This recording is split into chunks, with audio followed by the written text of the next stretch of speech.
নতুন আলু দিয়ে মুরগির মাংসের এভাবে পাতলা ঝোল করলে কিন্তু একটা দেশি দেশি ফিল পাওয়া যায়। যেহেতু আমরা সবসময় মুরগির মাংসটা দেশি মুরগির মাংসটা পেয়ে থাকি না, তাই এই যে লাল মুরগিগুলো আছে সেই লাল মুরগিগুলোকে যদি এভাবে আলু দিয়ে পাতলা ঝোল করা হয় তাহলে কিন্তু একটা দেশি দেশি ফিল পাওয়া যায়। তো এর জন্য আমি মাংসগুলোকে সুন্দরভাবে ধুয়ে পানি ঝরিয়ে নিয়েছি। আর এখন এতে আস্তে আস্তে করে সব ধরনের মশলা, মরিচের গুঁড়া, হলুদের গুঁড়া, পেঁয়াজ বাটা, রসুন বাটা, আদা বাটা এবং ধনিয়া গুঁড়া, জিরা গুঁড়া এগুলো আমি সব কিছু দিয়ে দিয়েছি। আর সাথে সয়াবিন তেল আর গরম মশলা দিয়ে আমি সুন্দরভাবে একটু কষিয়ে নিচ্ছি। আমি যখন মশলাগুলো দিয়েছিলাম তখন কিন্তু আমার চুলাটা অফ ছিল। তো ভালোভাবে এই যে কষিয়ে নিয়েছি। এখন সামান্য একটু পানি দিয়ে আবারও কিছু সময়ের জন্য ঢেকে কষিয়ে নিব।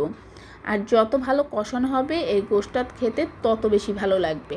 আর কিছু সময় ঢেকে রাখার ফলে কিন্তু এই মুরগি থেকে কিন্তু অনেকটা পানি বের হয়ে এসেছে, তাতেই কিন্তু আমার গোশটা আরও অনেকটা কষানো হয়ে গিয়েছে।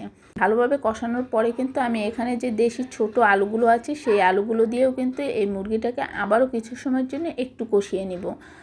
আর এর সাথে কিন্তু আমার মুরগির মাংসটা এবং আলু সুন্দরভাবে কষানো হয়ে গিয়েছে। এখন আমি একবারেই কিন্তু ঝোলের পানিটা দিয়ে দিয়েছি। তো এখন একটু নাড়াচাড়া করে কিন্তু ঢেকে রেখেছি।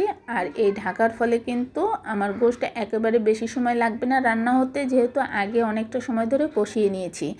আলুটাও নরম হয়ে গিয়েছে আর উপর থেকে একটু জিরা টেলে তারপরে কিন্তু দিয়ে দিয়েছি।